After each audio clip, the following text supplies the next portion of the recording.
it's time, so we should start. So hello everyone, welcome to the Nalcon webinar series. My name is Harshit. I'm part of Nalcon team.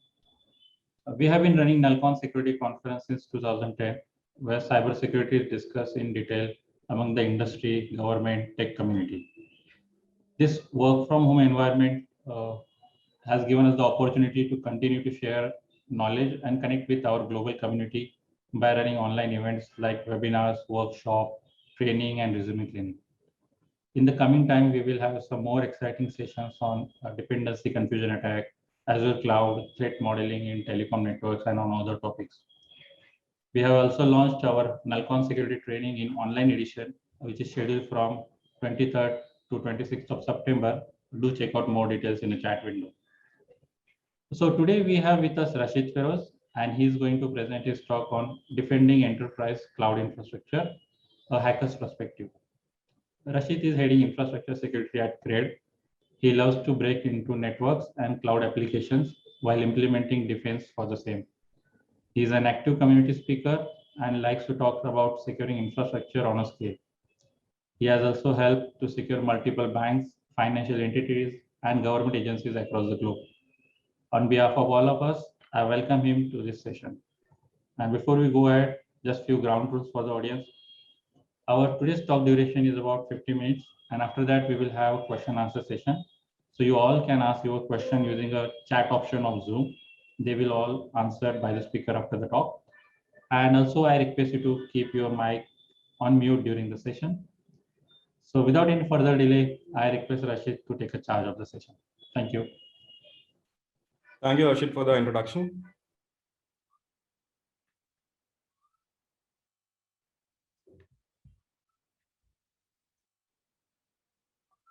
So, hello everyone, this is Rashid Feroz, and today I'm going to talk about how we can defend enterprise cloud infrastructure from a hacker's lens.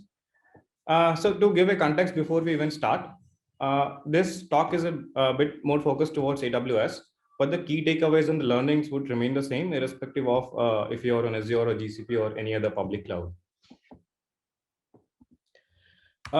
Before we start, a bit about me. I'm taking care of security at CRED. Love to break and defend networks, cloud infrastructure. I've been taking care of operational security, detection security, cloud security, etc. And previously, I've worked as a security consultant for banks, financial entities, Fortune 500 companies, and government agencies, etc. So, setting the agenda of the talk today is basically we'll try to find out what are the challenges that we face when it comes to securing an enterprise cloud deployment. And we'll talk about enterprises, spite of doing tons of things to secure the infrastructure, but still we have seen a lot of data breaches in the last 1 year. In 2020, 2021, especially, we have seen tons of data breaches in international companies. Plus, we have seen a series with data breaches in Indian startup companies. So we'll try to find out where's the problem, what's the issue here, and how to solve for these problems at enterprise level. And we'll also talk about how we can build our own cloud security strategy, and then we'll finish it with the key takeaways. So starting first, let's discuss what are the challenges we all face while securing cloud environment. Of course, these days cloud environments are insanely complex because of so many accounts across multiple regions, across multiple accounts across the globe, right? So if a company has a global presence, they might be operating in multiple regions in one cloud or multiple clouds. And then you have a lot of vendors and partner integration, which can be constantly pulling or pushing data from the environment, or which could be sharing some sort of resources within your environment. And again, we have large engineering teams working away from office. It could be cross-border, within border, different time zones. And the biggest challenge, I think everybody would agree on the panel, is implementing security without being a blocker, without being seen as a blocker, right? So these are challenges we generally face while securing enterprise cloud environment. Just give me a moment. Yep. So talking about the defenses, these are the traditional defense approach that people have taken, companies have taken to defend their infrastructure. starting with configuration reviews or architecture reviews, maintaining compliance posture, anomaly detection, SIEM solutions, incident response, etc. You can add a lot more to this list. And the point is that, do you think the companies or enterprises which are getting hacked are not doing enough of this?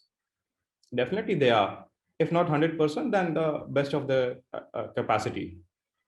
But still, there's something lacking, which basically is not being covered here, which is actually the cause for the number of data breaches which are happening every year. So today, I'm not going to talk about any of the topics that I have mentioned here. Instead, we'll try to figure out what's the problem. We'll try to go to the root cause and try to solve for the problem. Yep. So to beat the attackers, you must think like an attacker. And so I have seen both sides of the coin. I have worked as a security consultant and majorly into offensive security. And currently I'm working on more of a defensive role. So what I've observed is when people work on a purely defensive role, on a security implementation role, they kind of, after a certain while, they kind of start losing their hacker acumen if you're not in touch with the offensive security side. And they stop thinking like an attacker. And the moment you stop thinking like an attacker, the attacker will have a leverage there. So till the time attacker has not gotten into the environment, the attacker has leverage over you in terms of time, in terms of trials. So these people don't play by the rules. An attacker won't play by the rules, but you have to play by the rules. He or she has enough time on the whole planet to keep waiting for you to make a single mistake and attack you, but you don't have enough time on your plate because you're already overloaded. So the key thing I think here is missing is people or the enterprises at the organization level stop thinking like an attacker, and that's what we will discuss today. So here's a meme that I created related to, which is kind of true in the current industry practice. If you can relate, please do not mind. So if you don't know what CSPM is basically Cloud Security Posture Management Tool. CASB is Cloud Access Security Broker. And the third one is Cloud Workload Protection Program. So these are some genre of tools which offer, they have very nice offering in terms of how they can help us to protect our cloud. But again, the key takeaway, what I want to convey is that tools will not magically solve your problem. You have to find out what are your risks. You have to find out, it will depend on the business as well. And basically, the first thing you have to think about is whether you have implemented your architecture with the security best practices in mind or not. If you haven't, then you should start with implementing cloud security best practices. But people generally tend to overlook it because it is too trivial as what they think. So the bottom line here is that I wanted to convey is that these defenders are entangled with integrating complex security tools, maintaining compliance posture, and running behind industry buzzwords while overlooking the basics. And again, I won't blame the security teams working at enterprises, or I'm not trying to blame the community as a whole. The problem here is, especially in short security teams, when business moves at a very, very fast pace, we have to make sure that we also move at a very fast pace to enable the business in a secure manner. So we have to maintain the compliance posture, and we kind of try to find a way out of this problem by integrating with vendors and integrating tools. But the bottom line is that whatever tool you integrate, whatever vendor you onboard, probably most of the time they won't solve your security problem end to end. So we'll talk a bit about how enterprises have got breached in the past. When I say past, I basically mean last 5 to 6 years, because we have seen the cloud adoption moving very fast from 2014, 2015. So I've made a list of top 5 attacks that have happened, all the public reported breaches, and the top contender was access key leakages. This is always the in the top list, as a lot of companies have been breached, be the Capital One breach, or be the Uber One breach, or be the breaches which are happening in Indian startups every now and then. I don't want to take the names of the company, but this has been on the top of the list. The second part is, of course, S3 buckets. So S3 buckets can either it would be open or it would be wrongly configured. And if it is wrongly configured, then it is possible to extract data out of S3. And then the third point is attacking publicly exposed services. So it could be a publicly exposed service which attacker enumerated and finally got into your cloud environment. And the fourth one is third-party vendor getting compromised. This is getting more and more common because we are seeing a lot of third-party integration these days with almost every company. And then phishing for AWS credentials, even though it is trivial because majorly your AWS login credentials would stay with very few people, but still this is a possibility. Now, we know that these are the top reasons that enterprises have got breached in the past. These are the ways. Now let's talk about how to prevent all the ways that we have just discussed. Starting with S3 buckets. It's a very easy problem to solve. You just need to block public access to in S3, and AWS has, I think, updated their S3 features and console where you can just one click and you'll be blocking public access to all of the S3 buckets. And then you can use Access Advisor to find out which buckets policies are actually giving out roles which are access which are more than what it should. That's again, I see it as a very easy problem to solve. Point number 2, phishing for AWS credentials. So given that you are not creating user accounts for individual employees and the user accounts for AWS are limited to a very specific set of people, so you can just implement SSO or you can implement MFA and most probably you will be sorted here. Again, it's a very easy problem to solve.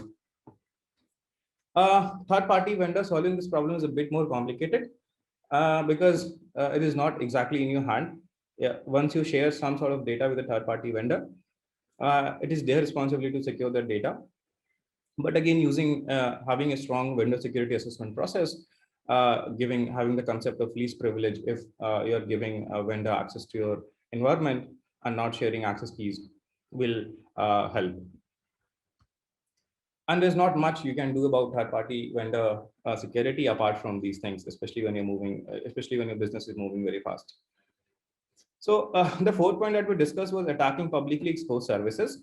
So here, the prevention aspect would be to keep a hawk eye on all the public resources, keep scanning what all resources are going public, limit your resources which are going public, do not give access to resources to go public, keep them behind your internal infrastructure, put them behind your VPN. And whatever the services are exposed, you need to have a strong vulnerability assessment and penetration testing of that. And again, that depends on how strong application security program is running in your company. If the application security program is strong enough, I think this problem is also to a large extent is sorted. Now talking about the major problem here, which is access key leakage. So in spite of this being one of the largest reason of breaches happening all around, this is still not being talked about as much as it should. People are talking about industry buzzwords, AI and machine learning and SIM and whatnot, but they are not talking about the most common reason of cloud breaches. So today I'll talk about access key leakages, how it happens, why it happens, how to protect, how to defend, how to monitor, etc.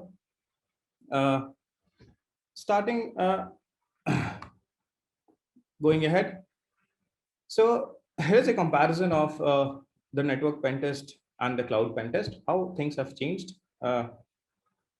So on the left side, you see majorly when we do a network pen test in a Windows environment or within a corporate, what we used to do is we used to try to gain access to a hash, user hash, or we used to find access to a domain user and use techniques such as pass the hash to basically obtain access to higher privileges or different machines. And then eventually it would end at, if we get the golden ticket, the Kerberos ticket. If we get this, it means we can maintain persistence in the environment, access any machine that we want and do whatever basically is the highest privilege that one can get in an Active Directory environment. If you compare it with the cloud pen test, you will see that all the hashes, passwords, and credentials have been replaced with access keys and roles. So now it's all about access keys and roles.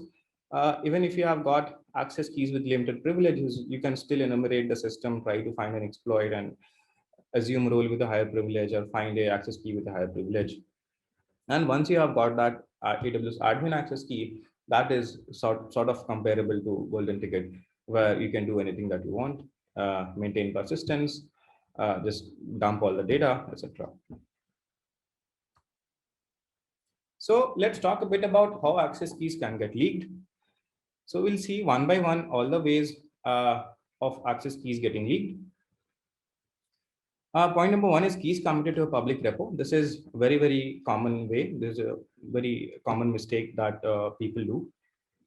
And a lot of companies have been hacked. I think if you remember the Uber breach that happened because somebody committed an access key to a public repo, and there somebody used that key to get access to S3 and dump the data. And then the second part, which is often overlooked in the industry, is instance profile keys.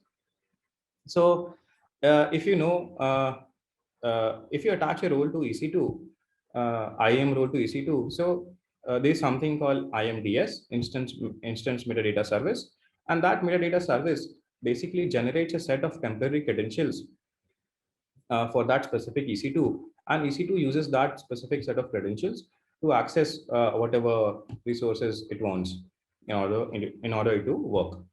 Now, if there's a SSRF vulnerability, web application vulnerability on EC2, any application which is hosted on EC2 using that SSRF vulnerability, one can extract the access key and secret key and hashing token using exploiting this vulnerability.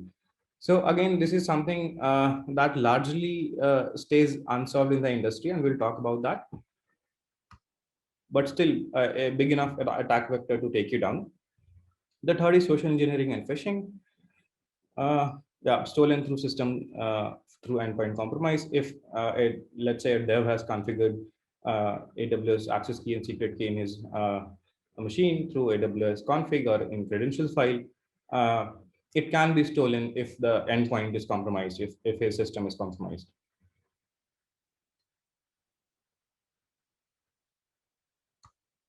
So let's say if an attacker gets access to an access key, what he or she can do. First point is he can enumerate and find other embedded access keys. A lot of times during red teams, during vulnerability assessment, we have found that people just embed access keys here and there. It could be within code build environment. It could be in the environment variables of Lambda, or there could be a particular escalation vulnerability left. So generally, attackers try to escalate the privileges and hide their tracks, and then they will backdoor your environment. And with my own experience, it is very, very difficult to identify an attacker in a cloud environment because there are ways to move very in a stealth manner within your cloud, right? There are multiple ways to backdoor your environment, and even if you delete that primary access key which got leaked, there are so many ways to backdoor environment that it gets very, very difficult to find out where is the backdoor. I'll give you some examples. So you can, if I get your access key, as an attacker, I can backdoor your environment using a Lambda function, right? I can insert a piece of function in your Lambda code that add a particular user at this time and generate an access key and send it to me, right? Or I can backdoor your environment by adding a secondary key on a user, and all the calls in the CloudTrail will be from that specific user which already exists in your environment, right? So you can add two set of keys for any particular user, IAM user. And then there are a lot of other ways to backdoor environment. Basically, what I'm trying to say is once an attacker has gotten into your system, and if your detection controls are not strong enough, it will be almost impossible to detect if he's moving stealthily. And then, yeah, Scilentrix filtrate your data. So I have seen that defenders tend to overlook the importance of protecting access keys and privileged roles, which are the keys to your palace. And the reason it happens because a lot of times people think that this is too trivial to work upon, and let's work on more complicated things. That's one of the reason it happens. Another reason it happens is, as I already discussed, the security teams are small. There's a lot of work pressure, and burden to enable business and make sure you do things on priority, and oftentimes this is not the priority or some other things are at priorities. So this thing gets overlooked. Now, we have discussed how access keys and roles are the keys to our palace, and how can how can attacker basically get them out, and what he can do if he gets hands on the access keys. Now, we need to talk about a bit as how would I protect my access keys in the first place. So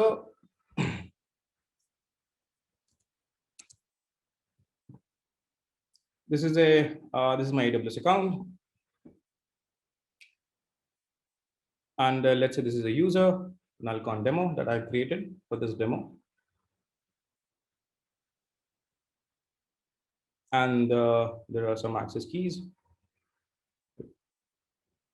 There is some access keys here as well. Now this is a this is not a console user.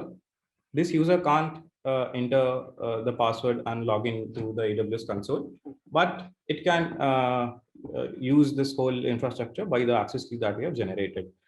So we are assuming that you are not generating individual users for each employees, because if you are doing that, then that's a very, very bad practice and it will hit you back hard. So please find another way out and do not generate individual console users for each employees. You can have the best practices to just have a few accounts for admin purpose, and rest of the employees you should give access via SSO if they want to log in into console. And you can implement something called as RBAC, where you will assume roles and work using that as assume role instead of logging directly as a user, right? So this is the ideal scenario. Now, if you are still generating access keys, the access keys would be majorly from the application keys or service keys, service level keys. So, so the first point that I want to discuss as protecting access keys would be minimizing the use of access keys. So these are some of the best practices. You should use roles instead of access and secret keys for your application deployments. Do not generate user accounts for individual employees that we have already discussed. You should not give any person from engineering team direct access to AWS access and secret keys. You should set up an RBAC, basically, which allows them to generate STS tokens valid for a short time period. Now, having said that, basically, almost all of the time, the recommendations are better said than being done, right? Because there could be a lot of use cases where you would need to generate access keys for your application deployments or for your service deployments, or you need to share it with some other team. It could be some other cloud that you're sharing it with. So production environments are getting more and more complex, and always, using roles might not work. So what I'm trying to say here is that even though these are the best practices, it's not always possible to use roles. We might have to generate access keys. But what we can do is we can aim to minimize the use of access keys as much as possible. Now, once we have minimized the use of access keys, the first thing I would recommend is to remove giving direct access to access key and secret key to users. Tell them to use STS using SSO, right? Where they can assume role and work.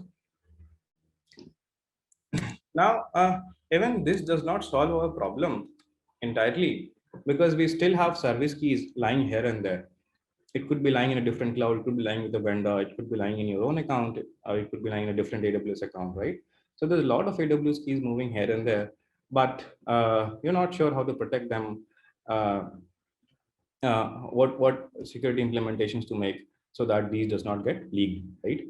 Now, of course, you can store it in Vault and Secret Manager and all, but still there are a lot of use cases where you have to move access key here and there, and always using a single vault doesn't work. So what we're going to talk about is basically how to limit your access keys to your environment. So you can use IAM policies to basically restrict traffic from unknown sources, right?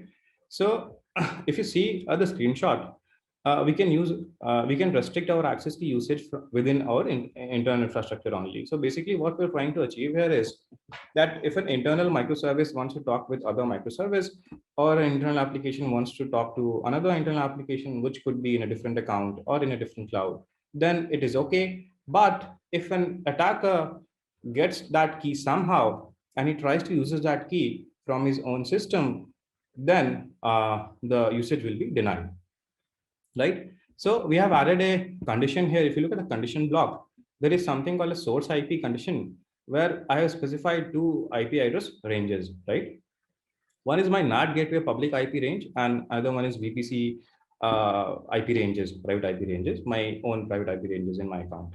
Now there could be multiple such IP ranges here, right? So the idea is to, if you put all your NAT gateway public IP and all your VPC private IP CIDR range, so basically it means that your internal applications with this access key will work very fine, but anybody access from any other IP address will not work. And again, if you have deployed any VPC endpoints for specific services, then you can add here this as well. So basically, using this trick, you can make sure that any of your keys, whatever users you have generated, is not accessible from outside the boundary that you have defined. Now let's test it out as how to implement in a real-time scenario. So this was my user. So instead of adding this policy to a specific user, what we generally tend to do is we make a group of all such application or headless users and put them in a group. Let's say group name is services, and we can just add this policy to this service and we'll be good to go. So I've already configured this on my CLI. Let's check it out once.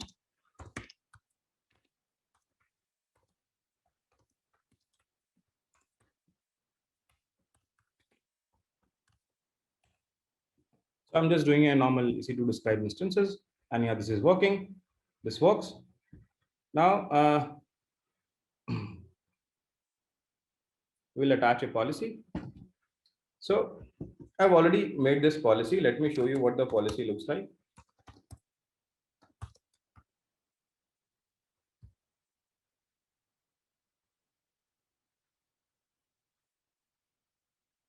So yeah, I mean, this is a demo account. So the source IP address is very limited. This is my NAT gateway IP, public IP, and this is my private VPC CIDR range.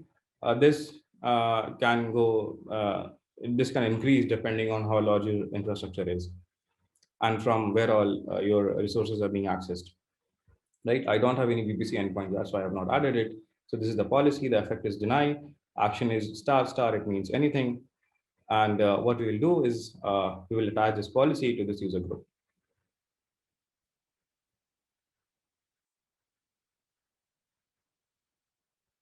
Oops. Permissions.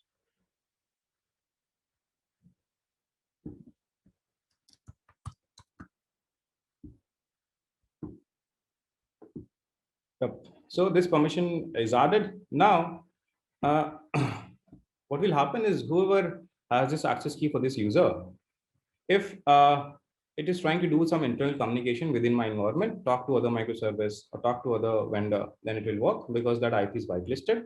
But let's say by mistake, my access key gets leaked and somebody else tries to do the same, it will not work. So let's try to do it again using my local machine. Yeah, it says unauthorized operation. Basically, it will not work. The reason it will not work because my public IP address is not added in the whitelist over there, right? So this is one of the simpler ways to establish a boundary as where you want the traffic to come from and how to restrict that traffic. And so this is part one of access keys. And often people forget about that there is something called as instance profile, and we have access and secret keys over there as well. So if there is an SSRF vulnerability in any EC2 application, we can exploit that and find out the secret keys and use them on my local machine to enumerate your system. Now, again, this is somewhat of a complicated problem. The reason why it is a complicated problem is because you might think that, okay, if I do a vulnerability assessment and penetration testing of my applications, then I'll definitely get rid of SSRF vulnerabilities. But it's not always the case. It could be a third-party vendor. It could be a, let's say, it could be a front-facing VPN page, which is vulnerable to SSRF. And it has happened in the past.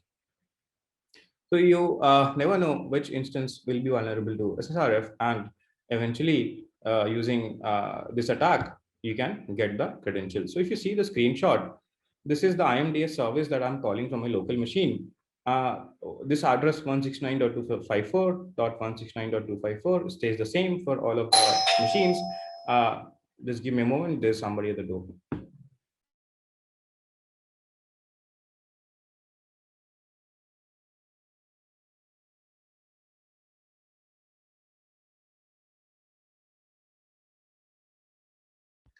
Sorry for the interruption. Yeah. So we're talking about metadata. So basically, instance metadata is the data about your instance that contains all such events. One of them is IAM. So inside IAM, you will find your EC2 role that you have attached to that EC2. And if you enumerate that role, you will find the tokens as well, right? So let's see a attack demo of SSRF and try to find out how we can defend against such attacks.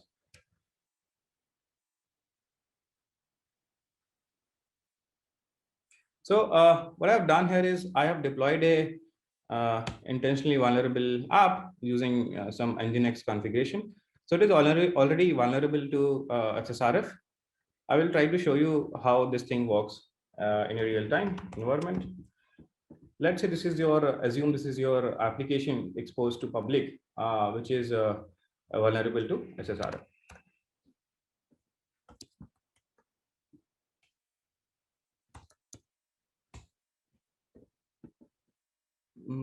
Just give me a moment.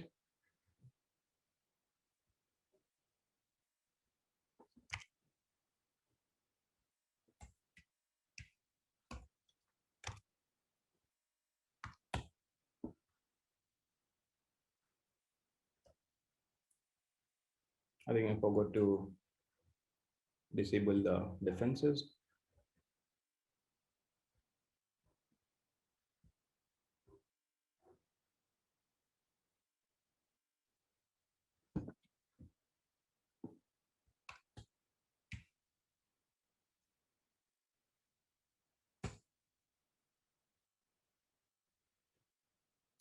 Yes, so coming back to this. Yeah, so this is how it looks like. So basically, if you see the URL structure, slash proxy and adding this URL is basically this IMDS service URL. And what does SSRF attack basically do is it actually relays your traffic from the source that I'm trying to put to the whatever destination that I've put. So this is my IMDS server traffic, which is being relayed to the local machine, and the information is getting back sent to me, given that this particular application is vulnerable to SSRF. Now I see this is the security credentials which you need to go into, and there's a role attached, the EC2 role. So this is a role name which is attached to that EC2, and if you click here, you will see access key ID, secret access key, and the token, right? So this is called as instance profile. And basically this is my short-lived STS tokens, right? Given by IMDS on the behalf of that role. Now, if you, as an attacker, if you use this specific set of keys in your environment, you will be able to access my environment and do all sorts of things as what that EC2 role is allowed to do, right? You can try to enumerate your environment or escalate to privileges and switch to a different role as well. Now, this is again a huge problem, which is kind of overlooked in the industry. I'll talk why. So basically, this was a well-known problem with AWS for a very long time. And in 2019, mid of 2019, AWS released a fix for this, launching IMDS v2. So they launched a v2 version of IMDS, basically version 2, where you need to fetch a set of credentials first, fetch that token and attach that token and then send that request. So basically fetching this specific set of credentials via SSRF fails, right? But there is a catch. The catch is that by default, IMDS v1 is not disabled. That's the biggest catch that we have.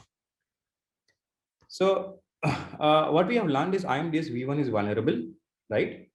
And the way to fix this is enable IMDS v2, and we will just do that.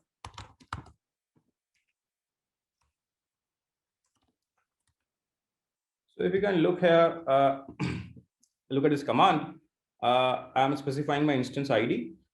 I'm specifying my profile, and basically this parameter HTTP token, it could be either required or optional. This tells us whether we are enabling or disabling IMDS v1 and v2. This required means that a special token has to be required and we are enabling v2 and disabling v1.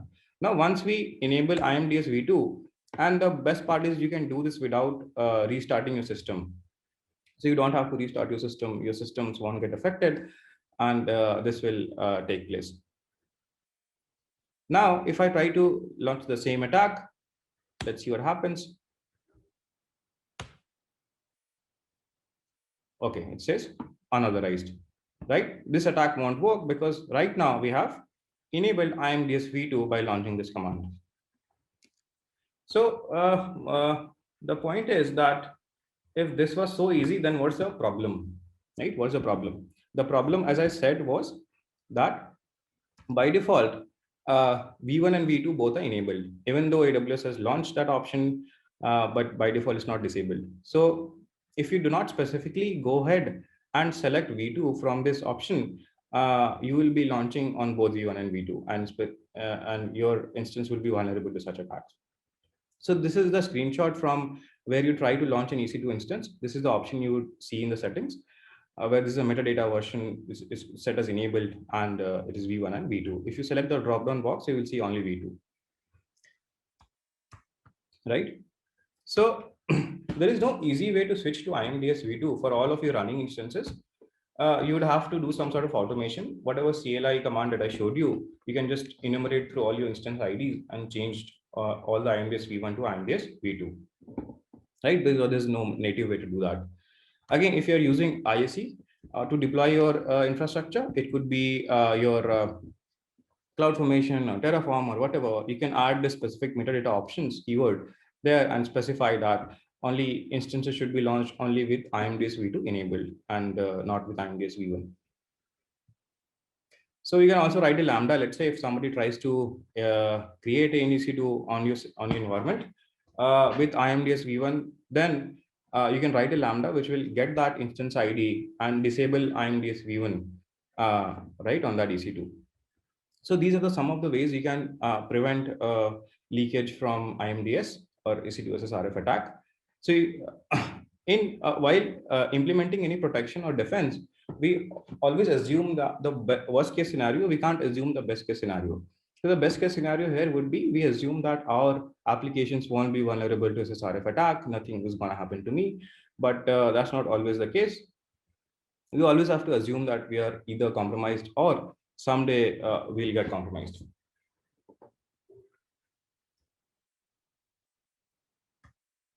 Yep.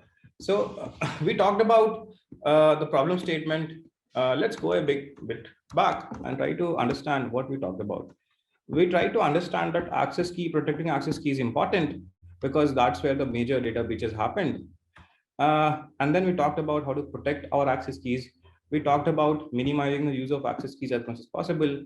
Then we saw how we can use IAM policy to restrict any traffic using that access key from unknown sources.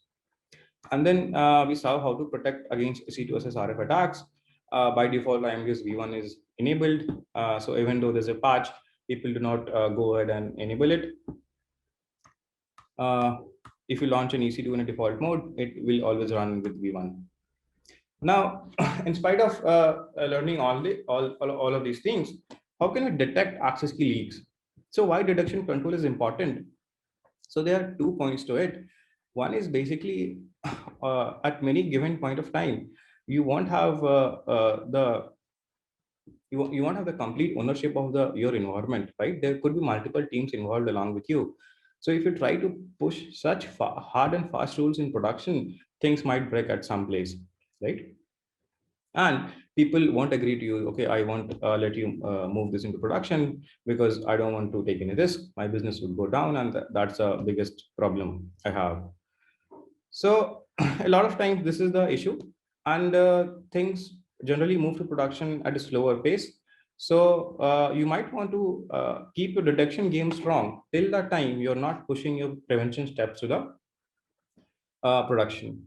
And the second aspect is that in spite of putting all the prevention controls, you should always go for detection controls as well, because a lot of times you might not end up covering your entire resources. Let's say there could be 20 different AWS accounts.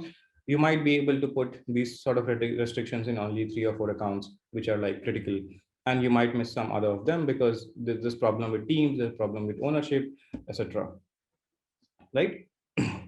So one thing that has worked majorly good for us is event-based automation. So we do a lot of automation in our company to basically establish detection controls. And the same manner, we have done automations to detect any access key leakages from here and there. So the way we do that is basically, I will not release the source code because again, my use case will be different from you. So it makes no sense. And it's pretty easy to do that.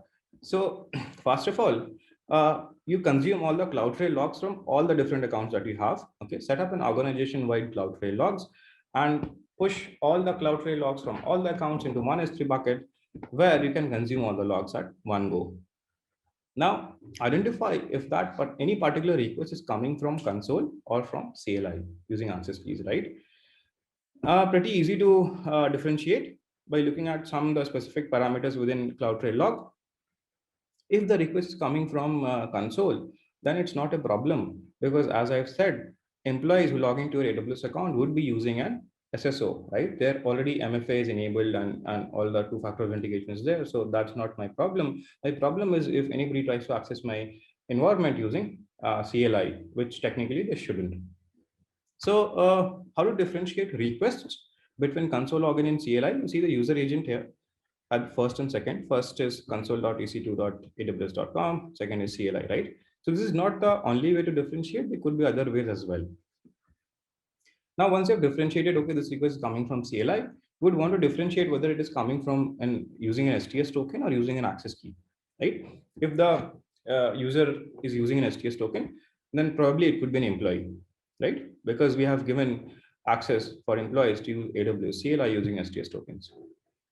Now we have made sure that, okay, this is not an STS token. This is not, because it's not coming from console. This is coming from an access key. Now you can compare it with a whitelisted IP address in your organization database. You can maintain a database of whitelisted IP address. So again, it could be all of your public IP address of NAT gateways. It could be a public IP address of vendors. It could be public IP address of whatever partnerships that you have done with different companies, or it could be IP address range from a different cloud altogether as well, right?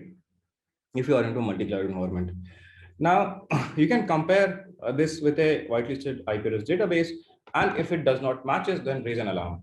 As simple as that, right? And then you can further go ahead and disable access key using Boto3. If you don't want to do that step, just run in detection mode, then you're good to go at the fourth step only. So this is what has worked for us to detect access key leakages. And similarly, you can have a very similar type of architecture for detecting IMDS key leaks, right? If somebody tries to use your access IMDS keys, your temporary EC2 keys on your local system, then there's a similar way to detect that. It's a bit more complicated. I won't talk about it, but definitely it is possible. And if somebody tries to access that, you will get a similar kind of result.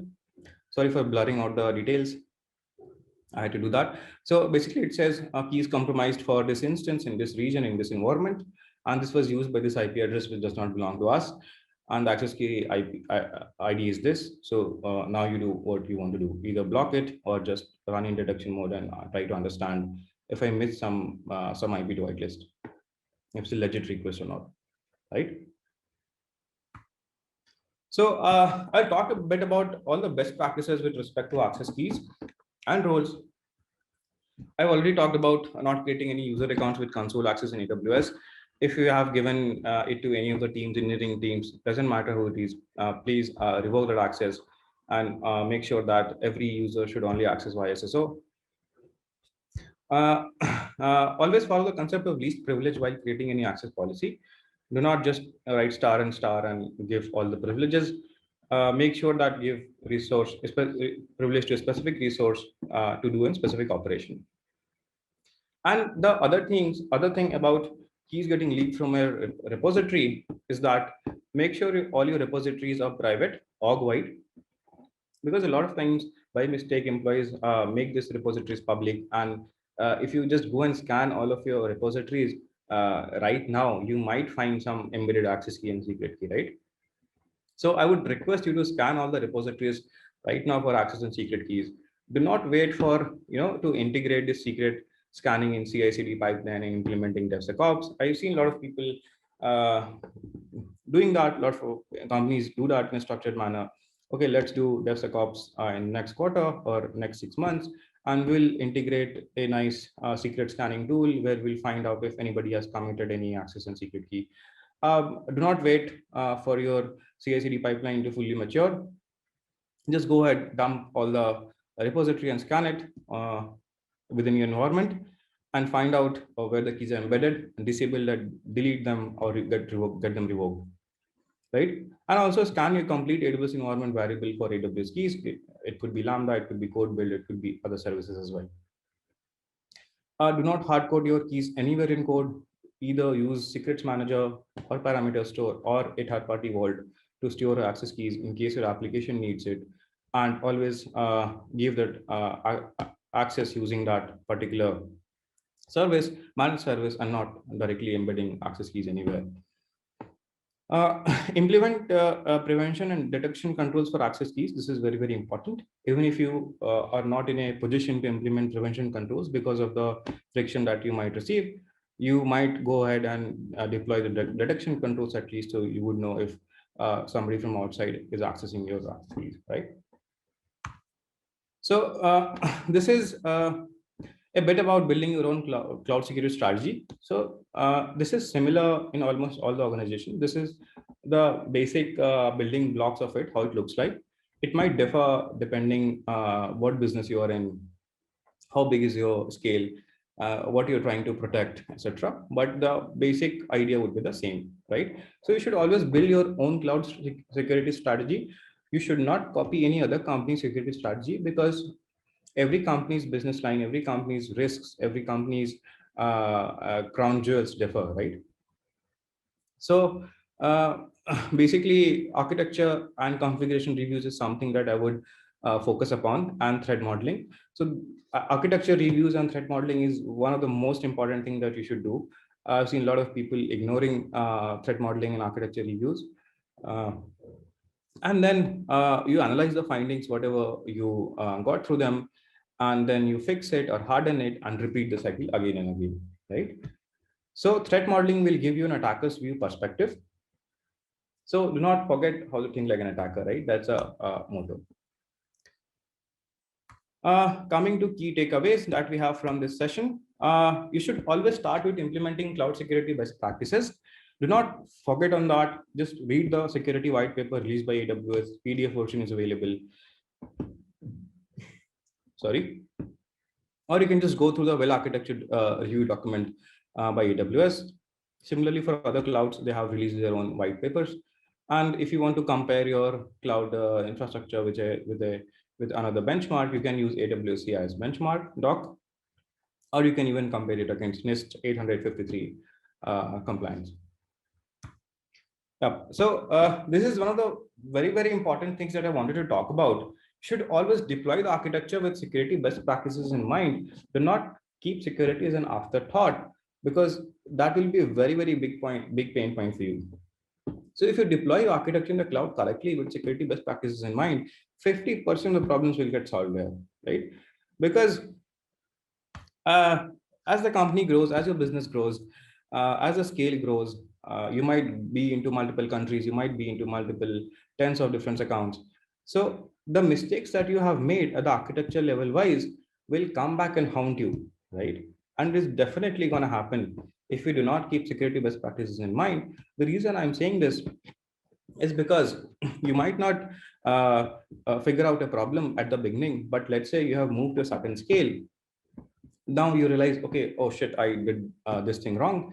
Now you can't just go back in time and undo that change. Now what you will do is you will try to do some hacks and patches, and you'll try to fix things in a hacky way.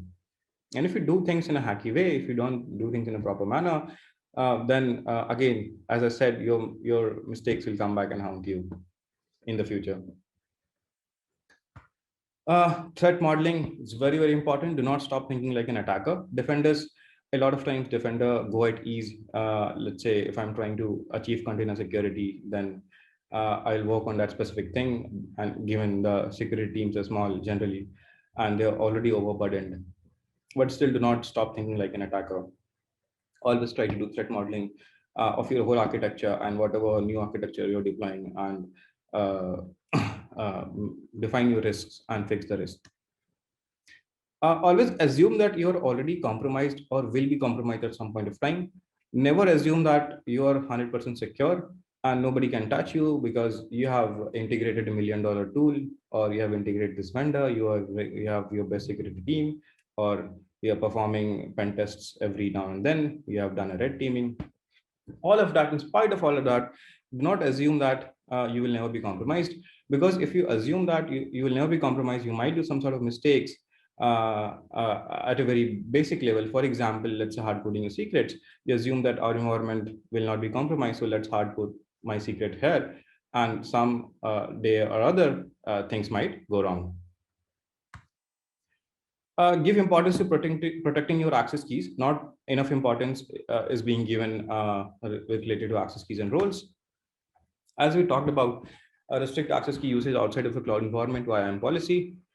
Provide CLI access to devs only via STS. Disable IMDS v1. Scan all your repairs right away and remove or rotate access keys. And implement detection controls at each level. Even if you can't put prevention controls, implement detection controls at least. We can use Access Analyzer to audit over permissive roles and policies. That helps us a lot. And yeah, last but not the least, tools will not magically solve your problem. Again, so I'm not speaking against any tool. A lot of companies are doing a great job in helping us to make our workload easier. But the bottom line here is that you should not rely 100% on tools, right? Because you need to understand what are the risks you have. What are you trying to protect? What is the tool offering? So you have to, work hand in hand with the tool, and implementing that tool will not magically fix your problems. So these are the key takeaways I would say that you can take away from this session. Yep, that's it for this webinar. Thank you. I think I can take the questions now. Thank you, Rashid, for this really amazing informative sessions. And I'm very much sure that our participants must have found some knowledge input from that. So hi all, if you have any question, I just request you to please add them in a chat box. Rashid, I guess we have got 1 or 2 questions already. So if you can just see the chat box, you will find one question from Mohanlal. He is asking whether instead of enabling IMDS v2, deleting those keys from the path can solve the issue if we are only worried about the keys leakage. So Mohan, you can't just delete the keys. It's a service running there. You can disable IMDS v1 completely.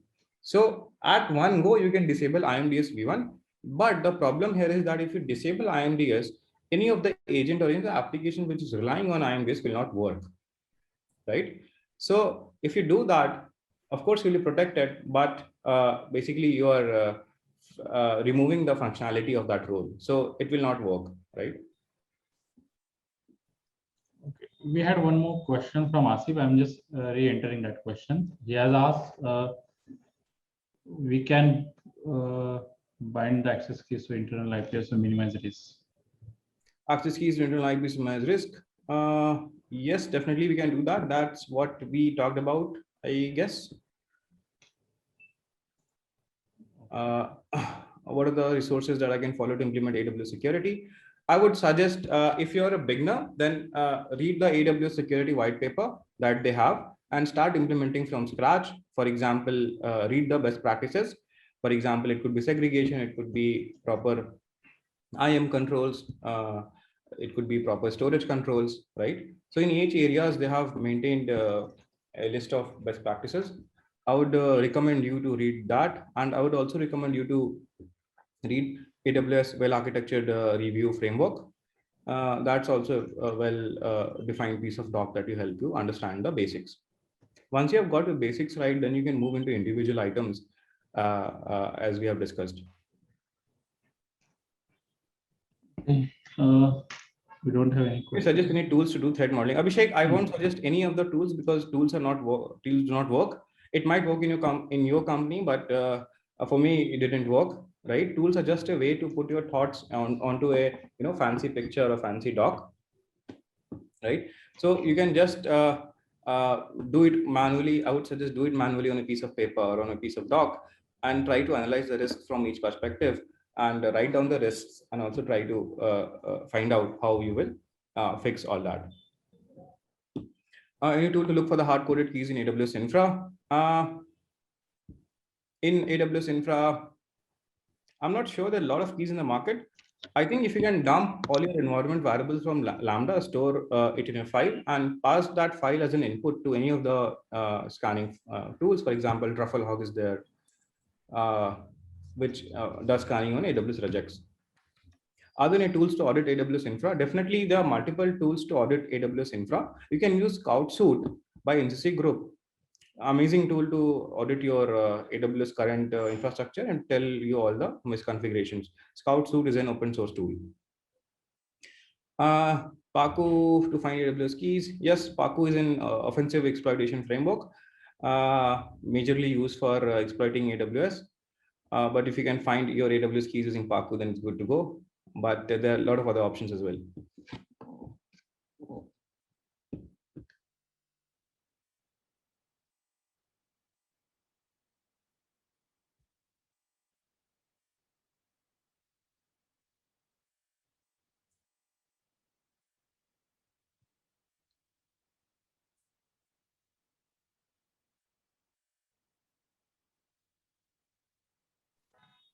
Thank you, Mohan. Okay. So look like ahead we don't have any more questions. So once again, I want to thank you for this really amazing informative session and thank you all participants for your participation in today's webinar session. The recording of this webinar will be soon available on Nalcon's YouTube channel, so you can check it later. And we also have our next webinar talk on dangling packages leading to RC. This is by Prasun Gupta and will happen on 16th of July. So hope to see you all there and thank you again and be safe. Thank you, Arshit. Thank you, everyone. Bye-bye.